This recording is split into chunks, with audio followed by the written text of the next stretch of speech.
नमस्कार दोस्तों, Riddhi IAS YouTube channels पे आप लोगों का हार्दिक स्वागत और अभिनंदन है। हम लोग इससे पहले 2 से 3 वीडियो जो है इस चैनल्स पे पहले ऑलरेडी अपलोड कर चुके हैं और कुछ व्यक्तिगत समस्याओं के कारण 2-3 महीने से वीडियो अपलोड नहीं किया जा रहा था। लेकिन अब हम लोगों की एक कोशिश रहेगी कि हम लोग इसमें बराबर जो है वीडियो अपलोड करते रहें। 2 प्रकार के सेगमेंट हैं जो इस वीडियो के माध्यम से हम लोग आपको नई नई जानकारियाँ देते रहेंगे। एक तो करंट का हमारा सेगमेंट रहेगा और दूसरा जो है सब्जेक्ट ओरिएंटेड सेगमेंट होगा जो हम आपको प्रोवाइड करते रहेंगे। और कोशिश ये रहेगी कि अब जो ये वीडियो में जो अनकंसिस्टेंसी थी उसको भी हम लोग दूर करें और अब ये जो प्रॉब्लम्स है वो नहीं आने वाली है। तो करंट के सेगमेंट में जो सबसे इम्पॉर्टेंट जो पिछले वीक की घटनाएं हैं उसमें से 2 घटनाएं काफ़ी इम्पॉर्टेंट है और उस घटनाओं पे हम लोग ध्यान देंगे और उस पर डिस्कस करेंगे। पहली जो घटना है वो है जो आपका दिल्ली की नई सीएम बनी है रेखा गुप्ता। ठीक है, इनका संबंध जो है हरियाणा से है। जुलाना जो हरियाणा का गांव है वहाँ पे इनका जन्म हुआ है, जो जिंद डिस्ट्रिक्ट में पड़ता है और हरियाणा से हैं ये।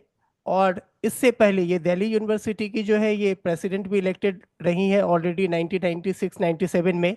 और ठीक इससे पहले उत्तरी पीतमपुरा से ये काउंसिलर भी इलेक्ट हो चुकी हैं। ठीक है, हाल फिलहाल में फर्स्ट टाइम ये इलेक्टेड हुई है as a member of legislative assembly. कहाँ से? शालीमार बाग से।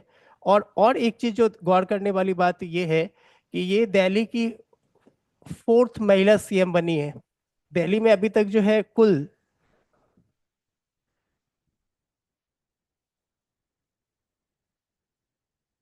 अभी तक दिल्ली में जो है 4 महिला सीएम बनी है। ठीक है ना, 4 टोटल महिला सीएम बनी है। और उसमें जो नाम है 2 बीजेपी की तरफ से। पहला तो सुषमा स्वराज है, सुषमा स्वराज जो ऑलरेडी बीजेपी की तरफ से जो है इससे पहले फॉर्मर सीएम रह चुकी है दिल्ली की। और उसके बाद ये दूसरी बनी है रेखा गुप्ता। ठीक है ना दोस्तों, तो रेखा गुप्ता बीजेपी की तरफ से दूसरी महिला सीएम बनी है दिल्ली की। और ये भी एक गौर करने वाली बात है कि दिल्ली का इलेक्शन जो है बीजेपी जो है काफी दिनों के बाद जो जीता है और ये उनके लिए बहुत बड़ी उपलब्धि रही है। यहाँ पे आम आदमी पार्टी की इससे पहले सरकारें रही थी लंबे कार्यकाल तक। और इसके बाद जो नया इलेक्शन हुआ है अ, इसमें आम आदमी पार्टी की जो हार हुई है और बीजेपी जो है पूर्ण बहुमत की सरकार यहाँ पे बनाई है। उन्होंने डिसीजन लिया है कि अपना नया सीएम एक महिला को नियुक्त किया है, उनका नाम है रेखा गुप्ता। और यदि कांग्रेस की यदि हम लोग बात करें तो शीला दीक्षित इससे पहले महिला सीएम बनी है कांग्रेस की तरफ से।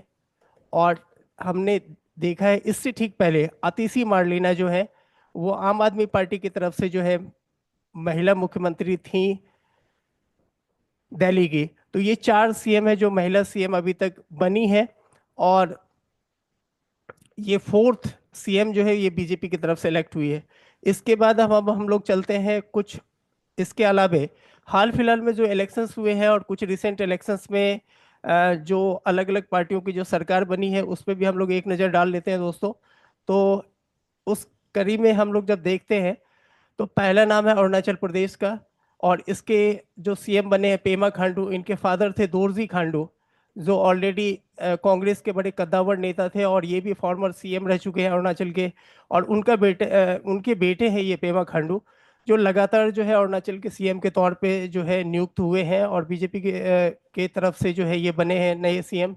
सेकेंड रैंक पे हम लोग देखते हैं तो सिक्किम है, प्रेम सिंह तमांग जो ये भी नॉर्थ ईस्ट का एक स्टेट है। और सिक्किम क्रांतिकारी मोर्चा की सरकार बनी है और यहाँ पे प्रेम सिंह तमांग जो है ये नए सीएम इलेक्ट हुए। थर्ड जो स्टेट है वो हम देखें आंध्र प्रदेश, जो एन चंद्रबाबू नायडू की जो सरकार बनी है वहाँ पे तेलुगु देशम पार्टी तेलुगु देशम पार्टी की सरकार वहाँ पे बनी है। तेलुगु देशम पार्टी की सरकार बनी है। और अभी हाल फिलहाल में आपने देखा है कि तेलुगु देशम पार्टी और जनता दल यूनाइटेड के सपोर्ट से ही एनडीए की जो गठबंधन की जो सरकार है सेंट्रल में बनी है। तो ये तेलुगु देशम पार्टी एक क्षेत्रीय राजनीतिक पार्टी, इंपॉर्टेंट राजनीतिक पार्टी है आंध्र प्रदेश की।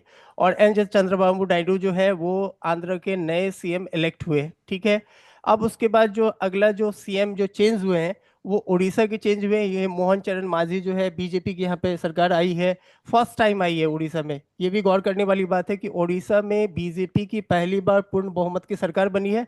और मोहन चरण मांझी जो एक ट्राइब है, उनको उन्होंने अपना एक सीएम बनाया है। ठीक है। अगला स्टेट है आपका महाराष्ट्र। देवेंद्र फडणवीस जो है बीजेपी की तरफ से ये नए सीएम बने हैं यहाँ पे।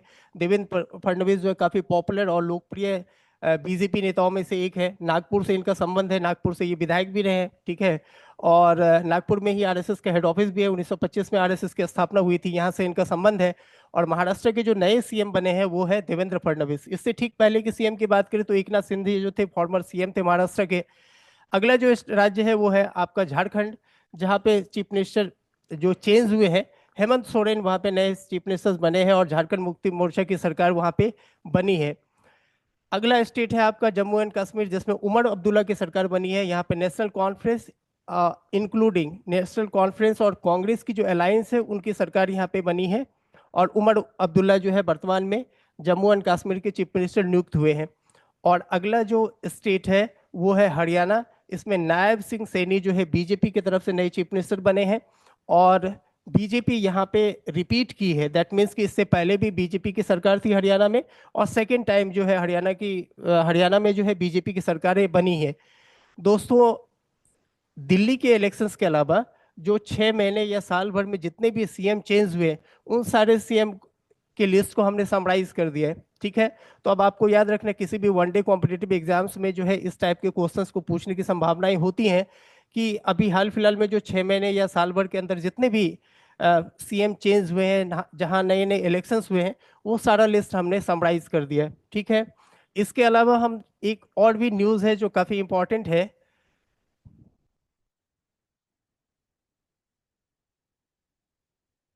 वो ये है कि हाल फिलहाल में ज्ञानेश कुमार को,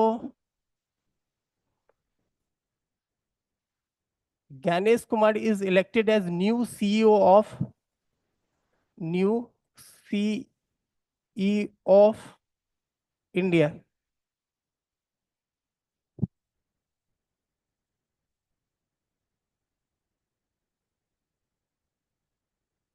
ठीक है। ज्ञानेश कुमार को, जो इलेक्शन ऑफिसर्स थे, उनको भारत सरकार ने नया चीफ इलेक्शन ऑफिसर्स नियुक्त किया है। ठीक है। इन्होंने जगह लिया है किसका? इन्होंने राजीव कुमार का जगह लिया है। ठीक है ना। ये ध्यान देना है आपको। राजीव कुमार जो थे ये 25वें मुख्य चुनाव आयुक्त थे, 25th सीईओ थे इंडिया के, चीफ इलेक्शन ऑफिसर। और ये जो ज्ञानेश कुमार है, ये 26वें जो है आपके सीईओ बने, चीफ इलेक्शन ऑफिसर्स बने हैं भारत की तरफ से। ठीक है। और आपको और भी इसमें जो ध्यान देने वाली बात है वो ये है, काफ़ी इंपॉर्टेंट अपडेट्स है, ये नई अपॉइंटमेंट्स है। और आपको ये ध्यान देने वाली बात है कि जो चीफ इलेक्शन ऑफिसर्स का जो पद है, ये एक संवैधानिक पद है, कॉन्स्टिट्यूशनल जो इंस्टीट्यूशन है ये, जिसकी स्थापना 25 मार्च 1950 को की गई थी। और उसके बाद इसमें अलग अलग जो प्रावधान है, शुरुआत के दौर में जो है ये सिर्फ और सिर्फ चीफ इलेक्शन ऑफिसर्स का जो है वो पद था। बाद के दिनों में 1989-90 में जाकर के chief elections including 2 election officers जो है ये पद बनाया गया।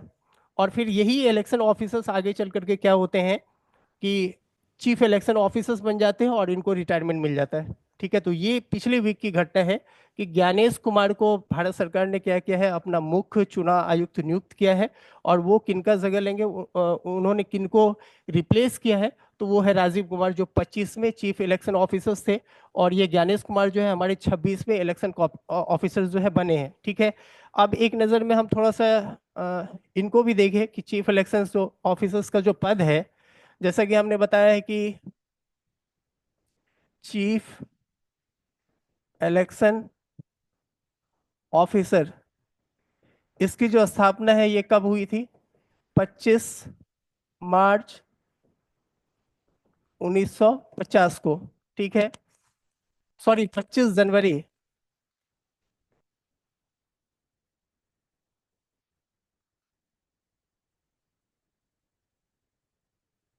25 जनवरी 1950 को इसकी स्थापना हुई है। ये एक कॉन्स्टिट्यूशनल बॉडी है, कॉन्स्टिट्यूशनल इंस्टीट्यूशन है, कॉन्स्टिट्यूशनल कॉन्स्टिट्यूशनल बॉडी है या इंस्टीट्यूशन है, एक निकाय है। और संवैधानिक पद जो है जिसका कि संविधान में विशेष प्रावधान है या संविधान में जिसका विशेष जिक्र कर रखा है। और प्रारंभ में मैंने बताया था कि सिर्फ और सिर्फ क्या होता था कि एक मुख्य चुनाव आयुक्त का पद था। सिर्फ और सिर्फ क्या था? मुख्य चुनाव आयुक्त हुआ करते थे हमारे देश में। लेकिन आगे चल करके क्या हुआ कि एक मुख्य चुनाव आयुक्त के साथ में दो जो है चुनाव आयुक्त, वो अपॉइंट करने की जो परंपरा है वो स्टार्ट हुई। और इसके बारे में हमने बताया था कि ये परंपरा हमारे यहाँ कब से स्टार्ट हुई? 1989 1990 से। ठीक है ना?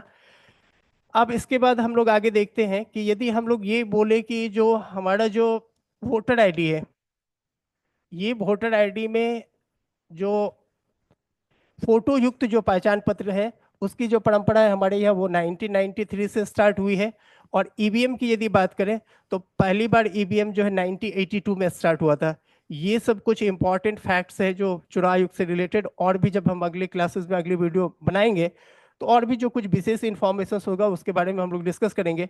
आज के लिए बस इतना ही। और आशा और अपेक्षा है आप लोगों से इस वीडियो को ज़्यादा से ज़्यादा भरपूर प्यार, समर्थन और सहयोग आप लोग करेंगे। ज़्यादा से ज़्यादा लाइक कीजिए, शेयर कीजिए। धन्यवाद।